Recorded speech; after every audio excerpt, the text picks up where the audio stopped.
Hello trader and investors, क्या हाल चाल। आपका स्वागत है मेरे यूट्यूब चैनल पे जिसका नाम है ट्रेडिंग एंड इन्वेस्टिंग चौपाल। तो ये वीडियो है वीकली मार्केट रिव्यू जो मैं हर हफ्ते करता हूँ अपने यूट्यूब चैनल पे। तो इस हफ्ते का वीकली मार्केट रिव्यू कुछ खास होने वाला है क्योंकि वीकली मार्केट रिव्यू कम और मंथली मार्केट रिव्यू ज़्यादा होगा क्योंकि मंथ एंड हो चुका है। आज 30 अगस्त था, मार्केट का लास्ट दिन था इस महीने का। अब मार्केट 2 दिन क्लोज है, अब सीधा मंडे को मार्केट खुलेगा 2 सितंबर को।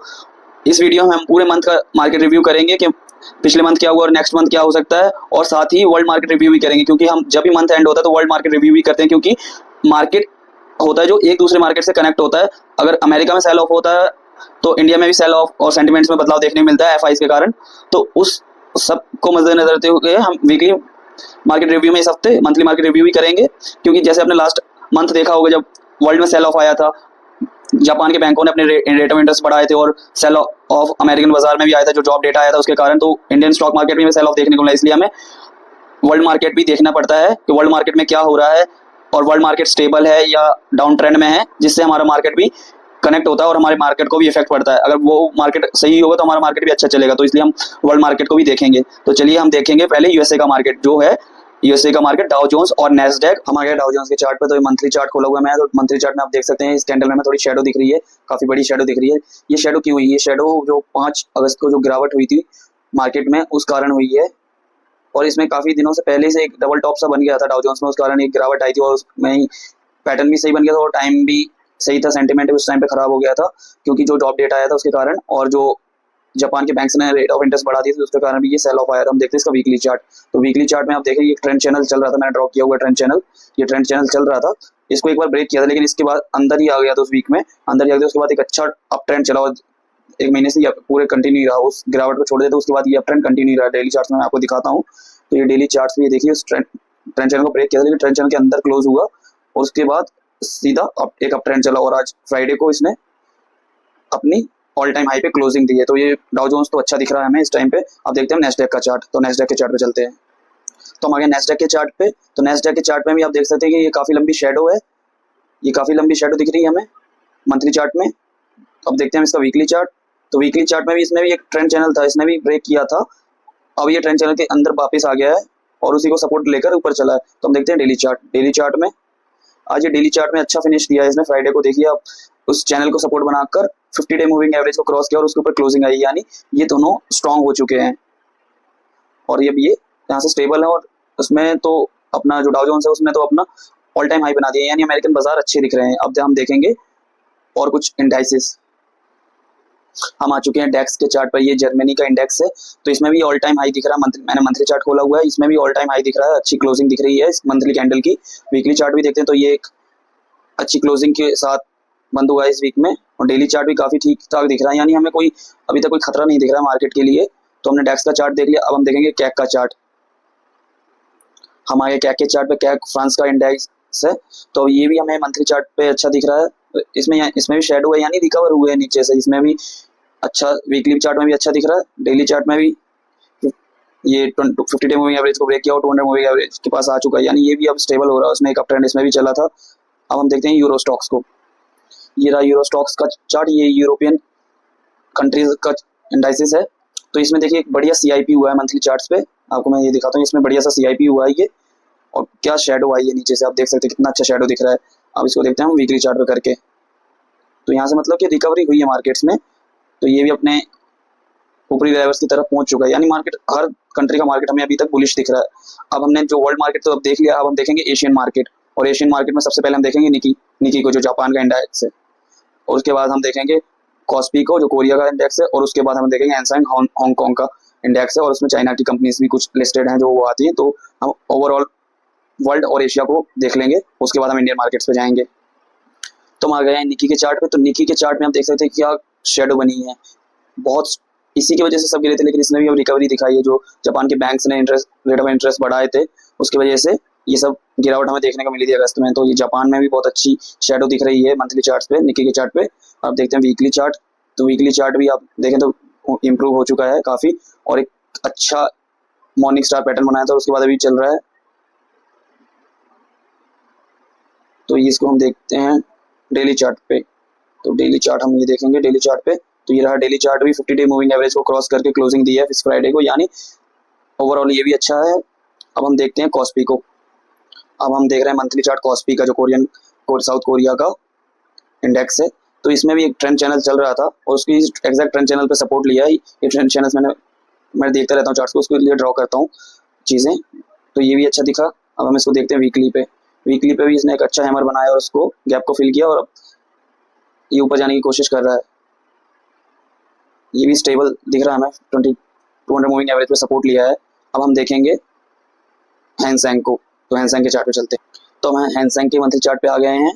तो हैंग सेंग में भी हमें डबल बॉटम दिखाई दे रहा है मंथली चार्ट पे, और इस मंथ की ये ग्रीन कैंडल दिख रही है नीचे के लेवल से, और ये इसने 50 डे मूविंग एवरेज को भी वीकली में किया है। 50 मूविंग एवरेज को भी इसने ब्रेक किया है और उसको सपोर्ट लेकर ऊपर चला है। अब डेली चार्ट देखते हैं। तो डेली में भी ये स्ट्रॉन्ग दिख रहा है, 200 डे मूविंग एवरेज को भी ब्रेक किया और 50 डे मूविंग एवरेज को भी ब्रेक किया है। यानी ओवरऑल हमने जो देखा है, वर्ल्ड मार्केट भी स्ट्रॉन्ग दिख रहा है हमें इस समय, एशियन मार्केट भी हमें स्ट्रॉन्ग दिख रहा है। अब हमारे इंडियन मार्केट्स की बारी है। हमारे इंडियन मार्केट्स कहाँ हैं? तो चलिए इंडियन मार्केट्स के चार्ट पे चलते हैं और निफ्टी का चार्ट देखते हैं पहले।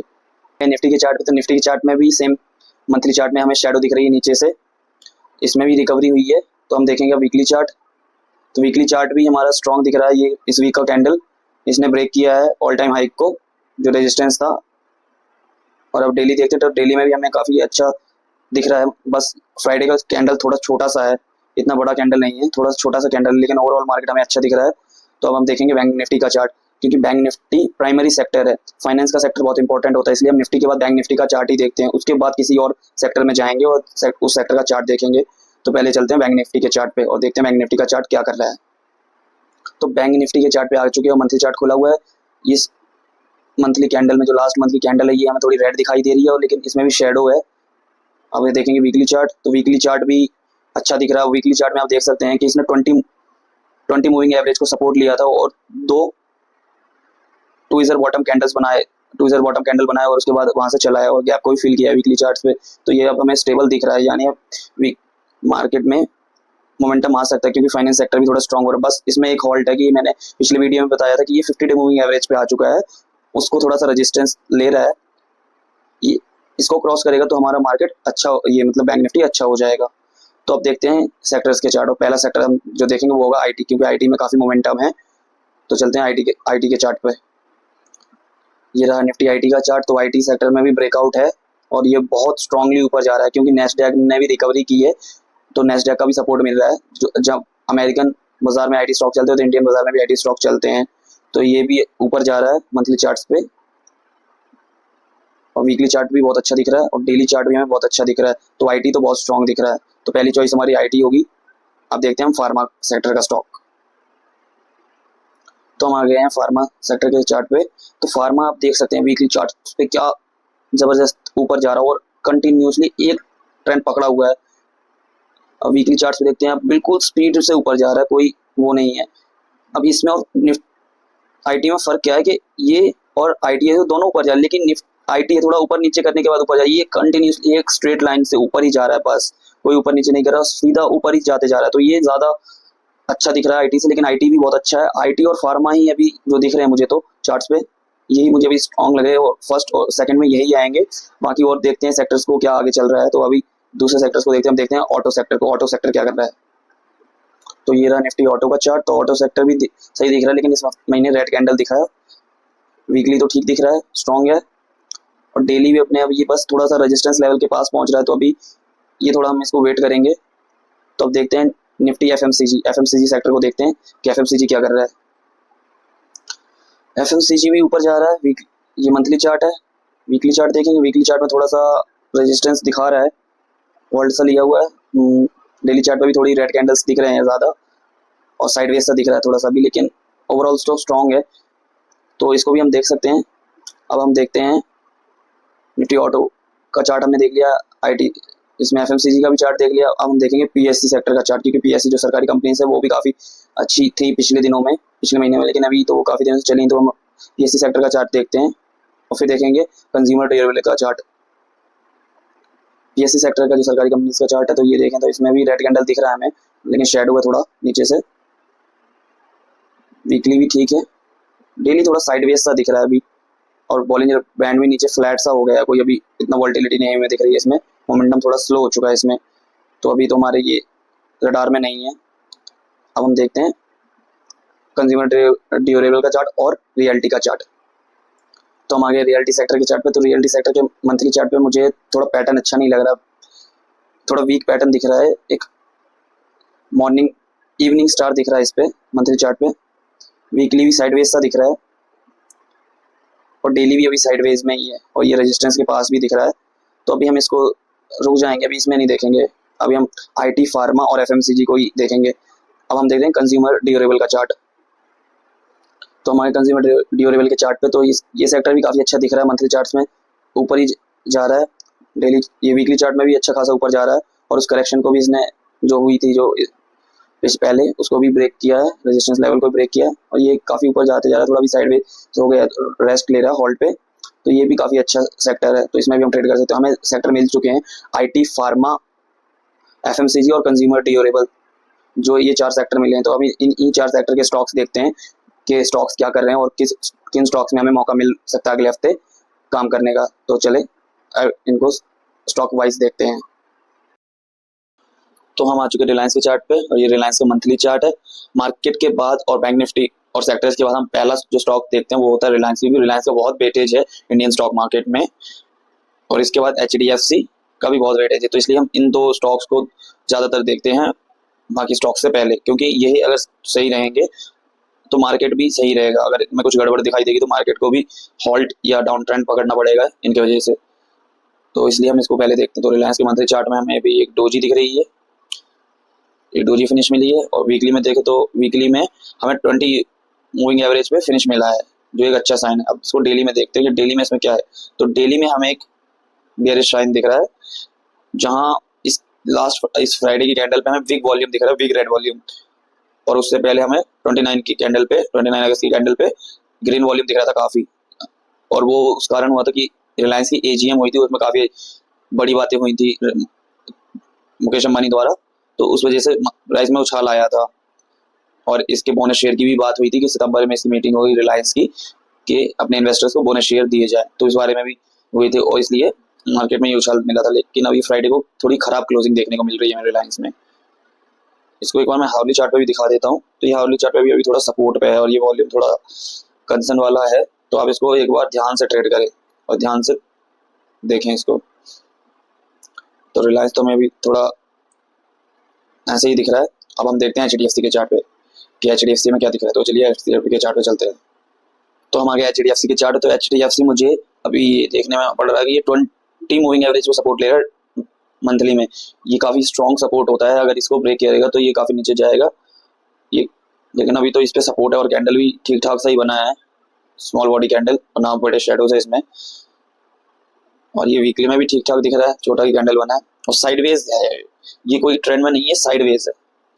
ये देखिए इतना साइडवेज चला था, लेकिन ये फ्राइडे को बहुत बेकार क्लोजिंग दिख रही है क्योंकि ये 50 डे मूविंग एवरेज को इसने तोड़ा है और रेड कैंडल और हाई वॉल्यूम दिख रहा है, रेड वॉल्यूम, तो थोड़ा सा कंसर्न है इसमें भी। लेकिन इसमें नीचे सपोर्ट है, तो ये यहाँ से गिरेगा भी तो ये सपोर्ट तक आएगा, फिर नीचे 200 डे मूविंग एवरेज का भी सपोर्ट है। लेकिन अगर इतना भी ये गिरेगा ना तो मार्केट को थोड़ा झटका लगेगा इसकी वजह से, तो इसलिए इसको ध्यान में रखकर मार्केट को ट्रेड करना पड़ेगा हमें। तो अब हम चलते हैं सेक्टर्स जो हमने निकाले थे उनके स्टॉक्स पे और किस सेक्टर के कौन से स्टॉक में हमें मोमेंटम बन रहा है। तो चलिए उनके चार्ट्स पे चलते हैं। तो हम पहले देख रहे हैं फार्मा सेक्टर के स्टॉक्स। तो ये रहा सन फार्मा का मंथली चार्ट। तो देखिए सन फार्मा ने जो ये ट्रेंड पकड़ा था, थोड़ा सा इसको रिट्रेस किया और उसके बाद कंटिन्यूसली ऊपर गया फिर से और अच्छा फिनिश किया इस मंथ को। वीकली भी अच्छा दिख रहा है और वॉल्यूम्स भी देखे नीचे काफ़ी आ रहे हैं और डेली में भी काफ़ी अच्छा दिख रहा है। लेकिन अब हमारे पास यहाँ पे रिस्क रिवॉर्ड रेशियो नहीं बचा है इसको ट्रेड करने वाला, तो अभी इसको तो हम अभी ट्रेड कर नहीं सकते। जब ये थोड़ा रिट्रेस ले और कहीं सपोर्ट पे है तभी हम इसको ले सकते हैं। अब हम देखते हैं सिप्ला का चार्ट। तो हम आगे सिप्ला के मंथली चार्ट पे, तो सिप्ला का सेम वैसे ही चार्ट दिख रहा है, स्ट्रॉन्ग फिनिश मिला है इस मंथ। वीकली में भी बहुत अच्छा फिनिश मिला है और ऑल टाइम हाई बनाया है, सिप्ला ने न्यू ऑल टाइम हाई बनाया है। तो डेली में भी आप देख सकते हैं फ्राइडे को कितना बेहतरीन क्लोज मिला, हाई वॉल्यूम आए। तो सिप्ला को भी हम अभी ट्रेड नहीं कर सकते रिस्क रिवॉर्ड रेशियो की वजह से, क्योंकि इसमें कोई अभी हमें ऐसा पैटर्न नहीं दिख रहा जिससे हम अपना रिस्क रिवॉर्ड रेशियो कैलकुलेट कर पाएं और ट्रेड ले सकें इसमें। तो हम देखते हैं दूसरे स्टॉक्स को किसमें एंट्री हमें मिलती है। तो ये रहा डेविस लैब का मंथली चार्ट। तो इस मंथली चार्ट में तो हमें ये स्टॉक रेजिस्टेंस में दिखाई दे रहा है, रेजिस्टेंस के पास आ चुका है, तो हम इसको ब्रेकआउट के बाद ही ट्रेड कर पाएंगे। ये हमें इसको अलर्ट में रखना है, ये बस रेजिस्टेंस के बहुत ही पास है और स्ट्रॉन्ग काफ़ी है।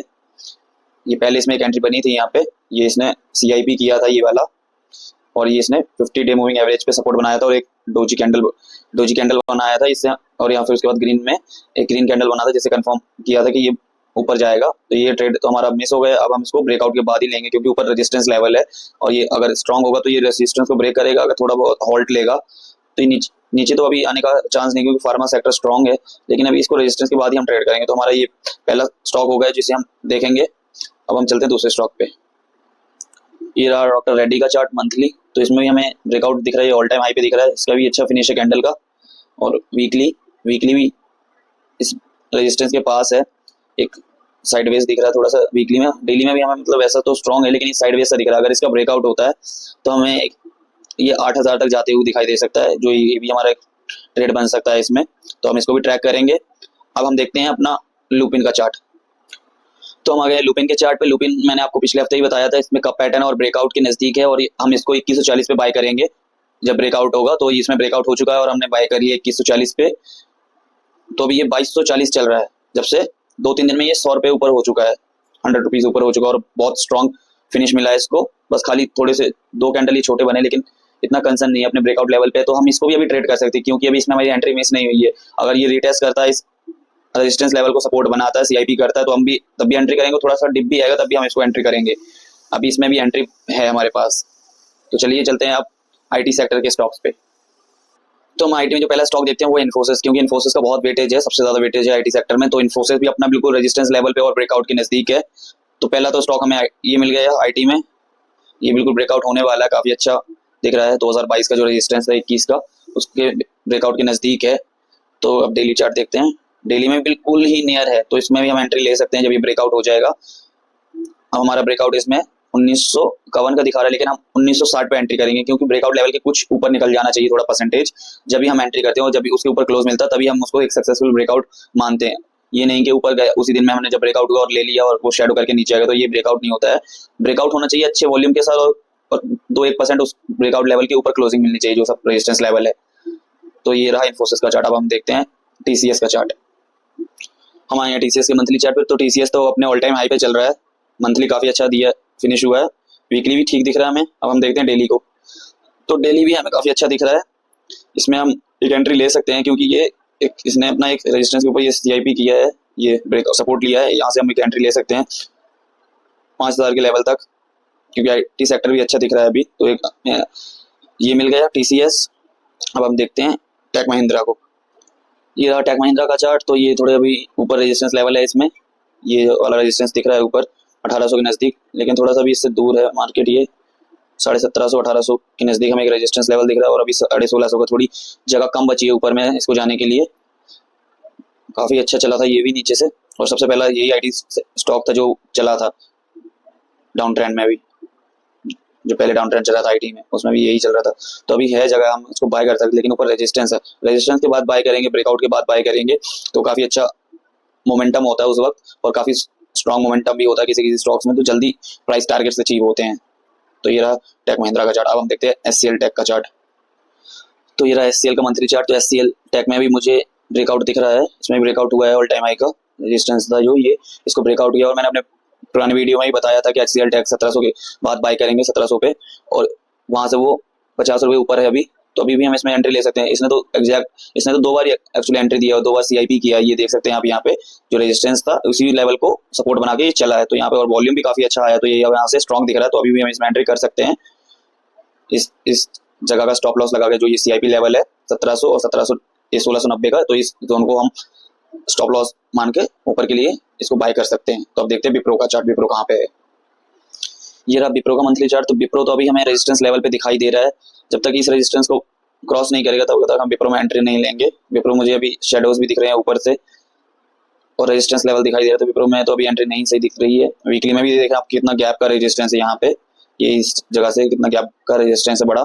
डेली में देखते हैं, तो डेली में भी हमें गैप दिख रहा है, काफी बड़ा गैप दिख रहा है, तो हम इसको अवॉइड करेंगे विप्रो को। तो विप्रो भी अवॉइड रहेगा जब तक ये गैप नहीं फिल होगा और अपने रेजिस्टेंस के ऊपर नहीं निकलेगा। अब आ गए हैं हम FMCG सेक्टर के स्टॉक्स में। तो पहला स्टॉक हमने ITC खोला है, तो ITC भी अपने मंथली चार्ट पे रेजिस्टेंस पे है, वैसे तो स्ट्रॉन्ग दिख रहा है, लेकिन अभी ये 500 का रेजिस्टेंस काफी दिनों से मान रहे हो, पहले भी इसने 500 का एक साइकोलॉजिकल नंबर था उसको रेजिस्टेंस मान के नीचे आया था और अभी भी वहीं के आसपास चल रहा है। वीकली में ये डबल टॉप सा दिख रहा है थोड़ा, तो अभी इसको हमें देखना होगा, संभाल कर देखना होगा। डेली में भी ये देखिए आप काफी दिनों से साइडवेज ही चल रहा है, तो इसको अभी थोड़ा संभाल कर देखना होगा। अगर इसको हम ट्रेड करेंगे तो 510 के बाद ही ट्रेड करेंगे जब ये ब्रेकआउट हो जाएगा इस जोन का। तो अब देखते हैं हम ब्रिटानिया का चार्ट। तो ये रहा ब्रिटानिया का मंथली चार्ट। ब्रिटानिया तो ऊपर ही जा रहा है। अब देखते हैं इसका वीकली चार्ट। वीकली हमें थोड़ा साइडवेज दिख रहा है, जो रेजिस्टेंस इसने ये डोजी कैंडल बनाई और रेड कैंडल बनाई है उसका। डेली में भी देखे तो डेली में भी थोड़ा सा साइडवेज दिख रहा है। इस जोन का ब्रेकआउट होगा, तो ये जोन बनाया हुआ है, इस जोन का ब्रेकआउट होगा तो हमें अच्छा लेवल देखने को मिलेगा। ये तो हमें 6400 तक ये स्टॉक जाते हुए दिखाई दे सकता है जब ये 6000 का ब्रेकआउट करेगा। तो अभी ये रेजिस्टेंस के नजदीक ही है, तो ब्रिटानिया को हम अलर्ट पे रखेंगे। अब हम देखते हैं हिंदुस्तान यूनिलीवर का चार्ट। तो हमारे हिंदुस्तान यूनिलीवर के चार्ट पे, तो हिंदुस्तान यूनिलीवर भी हमें रेजिस्टेंस जोन में दिखाई दे रहा है। हम रेजिस्टेंस को मार्क कर लेंगे, तो ये रहा रेजिस्टेंस। अभी हमें हिंदुस्तान यूनिलीवर रेजिस्टेंस जोन में दिखाई दे रहा है। हमें हिंदुस्तान यूनिलीवर को 2900 के बाद बाय करना होगा, तो काफी अच्छा हमें टारगेट देखने को मिलेगा। तो हम इसका एक बार वीकली और मंथली चार्ट भी, वीकली और डेली चार्ट भी देख लेते हैं। तो वीकली रेजिस्टेंस के ऊपर यहाँ पे रेड कैंडल बनाया है और ये भी साइडवेज ही दिख रहा है, तो इसको पहले ब्रेकआउट हो जाने दें फिर ही बाय करें। तो अब देखते हैं हम कंज्यूमर ड्यूरेबल के स्टॉक्स। तो हम आ गए हैं क्रॉम्पटन के चार्ट पे। तो क्रॉम्पटन के चार्ट में भी हमें रेजिस्टेंस देखने को मिल रहा है, मल्टी ईयर ये रेजिस्टेंस है ये। तो ये भी काफी अच्छा दिख रहा है, वॉल्यूम से काफी अच्छा है, लेकिन हमें बाय करना आफ्टर ब्रेकआउट। तो ये ब्रेकआउट इसका ये रेजिस्टेंस लेवल है, तो इसके बाद हमें बाय करना है। अब हम जाते हैं हेवल्स के चार्ट पे। हम आए हैं हेवल्स के मंथली चार्ट पे। हेवल्स भी काफी अच्छा दिख रहा है और काफी अच्छा चला है, लेकिन मंथली में थोड़ा साइडवेज है, इस वीकली में भी थोड़ा साइडवेज है और रेक्टेंगल पैटर्न बनाया है डेली में, इसलिए मैंने आपको ये चार्ट दिखाया है क्योंकि इसमें ये रेक्टेंगल पैटर्न है, ये रेक्टेंगल पैटर्न है। तो इसका ब्रेकआउट होगा तो 2200 का टारगेट हमें मिल सकता है हेवल्स में। तो हेवल्स पे भी आप नजर रखें, यही बहुत नजदीक है अपने ब्रेकआउट लेवल पे। इसमें ब्रेकआउट होता है हमें 2200 तक का टारगेट हमें ऊपर देखने को मिल सकता है इसमें। अब हम कुछ कैश के चार्ट्स देख लेते हैं जो मल्टी ईयर ब्रेकआउट लेवल पे यानी कप पैटर्न पे है, तो चलिए उनको भी देख लेते हैं। तो पहला स्टॉक एवरेडी। एवरेडी ये 7 साल का पैटर्न दिखाई दे रहा है इसमें, लेकिन इसने इस महीने थोड़ी शेडोज बनाई है। हमें देखना है इसको एक अपना 470 के लेवल पे ही बाय बनता है इसमें। ये जब ये रेजिस्टेंस ब्रेकआउट हो जाएगा और उसके ऊपर क्लोजिंग मिलेंगे, लेकिन वॉल्यूम्स नीचे अच्छे दिख रहे हैं, तो ये रहा। अब देखते हैं दूसरा स्टॉक का चार्ट। तो ये रहा एक और कप पैटर्न, कैस्ट्रॉल इंडिया का चार्ट है और ये काफी अच्छा कप पैटर्न है, 9 साल का कप पैटर्न है और ये बिल्कुल ब्रेकआउट लेवल पे। और वॉल्यूम्स देखें आप नीचे क्या वॉल्यूम्स आ रहे हैं इसमें। तो इसको भी हमें 275 के बाद ही बाय करना है, जब इसमें ब्रेकआउट एक्चुअली हुआ था, लेकिन ये शेडो बना के नीचे आ गया है, लेकिन इसको अब हम फिर से ट्रैक में रखेंगे तो इसको भी हम बाय कर सकते हैं। हमें देख लेते हैं एक और चार्ट को। तो ये रहा फार्मा सेक्टर की कंपनी का चार्ट। तो ये स्ट्राइड्स शासन का चार्ट, ये भी कप पैटर्न पे है। इसमें देखिए आप कितना अच्छा कप पैटर्न दिखाई दे रहा है 2015 से, और ये नियर है ब्रेकआउट लेवल के, तो हम इसको बाय कर सकते हैं 1400 के बाद। तो ये 3 कप पैटर्न के स्टॉक्स हो गए आपके लिए, और काफी स्टॉक्स हो गए जो आप इस हफ्ते देख सकते हो और इस मंथ जो आप ट्रेड कर सकते हैं। तो इस वीडियो को यहीं पे खत्म करते हैं और हम मिलते हैं नेक्स्ट वीडियो में। तब तक के लिए हैप्पी ट्रेडिंग। आप मेरे चैनल को सब्सक्राइब करें और इस वीडियो को लाइक करें। Thank you. Like, comment, and subscribe.